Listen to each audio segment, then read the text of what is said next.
Welcome to long bull channel. So আজকে আমরা RSI সম্পর্কে বিস্তারিত আলোচনা করব। আরএসআই কী এবং কিভাবে তা ব্যবহার করা যায় আর কি সতর্কতা রয়েছে আরএসআইয়ের, তো সেই ব্যাপারে আমরা আজকে বিস্তারিত আলোচনা করব। প্রথমে বলে রাখি যে আরএসআই একটি মোমেন্টাম অসিলেটর। আরএসআইয়ের ফুল ফর্ম হচ্ছে রিলেটিভ স্ট্রেংথ ইন্ডেক্স, যা প্রাইজের গতি মানে স্পিড এবং পরিবর্তনের মাত্রা মানে চেঞ্জ ইন প্রাইস বিশ্লেষণ করে বোঝায় একটি অ্যাসেট ওভারবট নাকি ওভারসোল্ড অবস্থায় আছে। আর আরএসআইয়ের স্কেল থাকে 0 থেকে 100 পর্যন্ত, আর যে লাইনটা থাকে সেটা ডিফল্ট পিরিয়ড 14 আমরা ধরে চলি, মানে হচ্ছে গত 14টা ক্যান্ডেলের হিসাব। তো আরএসআই 70-এর উপরে যদি থাকে তাহলে সেটা আমরা ধরবো ওভারবট, মানে দাম বেশি হয়েছে, বিক্রি হতে পারে। আর আরএসআই 30-র নিচে যদি থাকে তাহলে আমরা ভাববো এটা ওভারসোল্ড, দাম বেশি পড়েছে, কিনতে হতে পারে। আর 50 হচ্ছে নিউট্রাল বা ট্রেন্ড দিক বোঝাতে সাহায্য করে। আরএসআইয়ের প্রধান ব্যবহার হচ্ছে আরএসআই ওভারবট আছে নাকি ওভারসোল্ড আছে, যেটা আমরা এর আগে আলোচনা করেছিলাম যে 200 MS সাথে আমরা আরএসআই যদি মিলে দেখতে পাই তাহলে আমরা অনেক আগে থাকতেই বুঝতে পারবো যে প্রাইসটা যে 200 এর ওপরে যে ক্লোজ করেছে সেটা কি টেকসই হবে নাকি আবার নিচের দিকে নামবে, বা ওপর থেকে যদি প্রাইস নামে আর 200 MA-কে ব্রেক করে নিচে যায় তাহলে কি সেইটা সাস্টেন হবে, মানে নিচে নামবে প্রাইস নাকি আবার ওপরে রিভার্স দিতে পারে, মানে ফ্রেক ব্রেকআউট যেটা আমরা বলি। তো সেইটা কিন্তু ধরতে পারবো আমরা আরএসআই দিয়ে। তো আরএসআই ওভারবট আর ওভারসোল্ড সেটা আমরা অবশ্য মাঝে একটা বলে রাখি যে সেটা ওভারবট ওভারসোল্ড দিয়ে তো বোঝা যায়, আর দ্বিতীয়ত ডাইভারজেন্স দিয়ে কিন্তু আমরা সেটা অনেক আগে থাকতে বুঝতে পারবো। আর ডাইভারজেন্সটা আমরা পরবর্তী লেকচারে আমরা বলবো। এই লেকচারে শুধুমাত্র আরএসআই সংক্ষেপে আমরা ব্যাখ্যা করব যে আরএসআই কী এবং কী কী আমাদের নিয়ম মেনে চলতে লাগে। তো ওভারবট আর ওভারসোল্ড অবস্থা চিহ্নিত কীভাবে করব? আরএসআই যদি 70-এর ওপরে থাকে মানে হচ্ছে মার্কেট অতিরিক্ত কেনা হয়েছে, তাই ওভারবট। তো প্রাইস কমার সম্ভাবনা থাকে 70-এর ওপরে যদি থাকে মার্কেট, মানে আরএসআইয়ের লাইন। আর আরএসআইয়ের লাইন যদি 30-তে থাকে তাহলে মার্কেট অতিরিক্ত বিক্রি হয়েছে, তাহলে কি বলবো আমরা সেটাকে ওভারসোল্ড। তার মানে হচ্ছে প্রাইস বাড়ার সম্ভাবনা আছে, মানে ওপরের দিকে ওঠার সম্ভাবনা আছে। আর ডাইভারজেন্স আমরা কিভাবে বলবো? ডাইভারজেন্স মানে হচ্ছে আরএসআই প্রাইজের সাথে একমত না হলে সেটিকে ডাইভারজেন্স বলা হয়, এবং এটি ট্রেন্ড রিভার্সালের ইঙ্গিত দেয়। মানে ট্রেন্ড রিভার্সাল হওয়ার অনেক আগে আপনি জানতে পারবেন যে আরএসআইয়ের লাইন দেখে বলতে পারবেন যে ট্রেন্ড কিছুক্ষণ বাদে কিন্তু রিভার্সাল দেওয়ার সম্ভাবনা থাকবে। আর সেটা জানা যায় আপনি আরএসআই প্লাস ইএমএ 9 EMA দিয়ে আপনি এই স্ট্র্যাটেজিটা দিয়ে খুব সহজেই বুঝতে পারবেন। আর সঙ্গে তো ক্যান্ডেল তো থাকেই, কারণ ক্যান্ডেল ছাড়া আপনি বুঝতে পারবেন না যে অ্যাকচুয়ালি কি এখান থেকে আসছে কি না রিভার্সালটা। তো যাই হোক, তো সেটা আমরা ডাইভারজেন্স দিয়ে আমরা বুঝতে পারবো। তো এরপরে আসে আরএসআই ক্রস ওভার। মানে আরএসআই যদি 30 থেকে উপরে ওঠে তাহলে এটা বাই সিগন্যাল হতে পারে। মানে আরএসআই লাইন যদি 30 উপরের দিকে উঠতে থাকে তাহলে আমরা বুঝতে পারবো এটা বাই সিগন্যাল। আর আরএসআই যদি 70-র নিচে নামে তাহলে এটা আমরা সেল সিগন্যাল হতে পারে।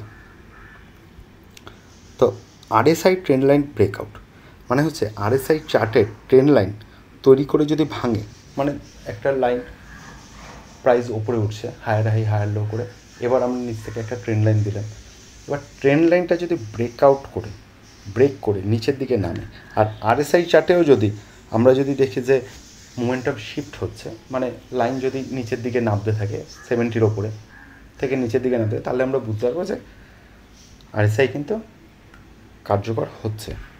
আর এটা দেখেও কিন্তু আমরা মোমেন্টাম শিফট আমরা বুঝতে পারবো। আর হচ্ছে আরএসআই দিয়ে মুভিং অ্যাভারেজ, যেটা আমি এর আগেও বলেছিলাম, আর প্রথমের লেকচারগুলোতেও আমরা বলেছিলাম যে আরএসআই দিয়ে মোমেন্টাম কীভাবে আমরা বুঝতে পারবো, আর মুভিং অ্যাভারেজ দিয়ে আমরা এটাকে কীভাবে ধরতে পারবো ট্রেন্ড।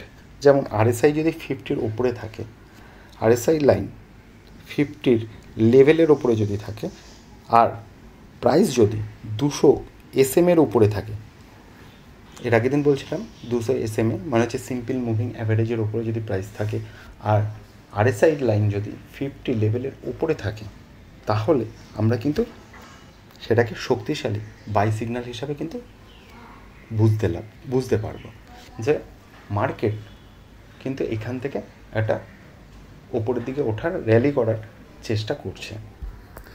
তো সেটা ক্ষেত্রে অবশ্যই ইন্ডিকেটার তো যেরকম আমাদের সাহায্য করে, আর সব থেকে বেশি সাহায্য করে আমাদের ক্যান্ডেল আর প্রাইস অ্যাকশন যদি আপনি জানেন তাহলে অনেক সহজ হয়ে যায়। আর ইন্ডিকেটার আমাদের সাপোর্টিং অ্যাক্টরের মতন আমাদের সাপোর্ট করে যে হ্যাঁ ঠিক আছে, ইন্ডিকেটার এটা দিল আর প্রাইস অ্যাকশন দেখাচ্ছে আমাদের হায়ার লো হচ্ছে, আর ইন্ডিকেটার আমাদের দেখাচ্ছে যে এবার মার্কেট রিভার্স নিতে পারে।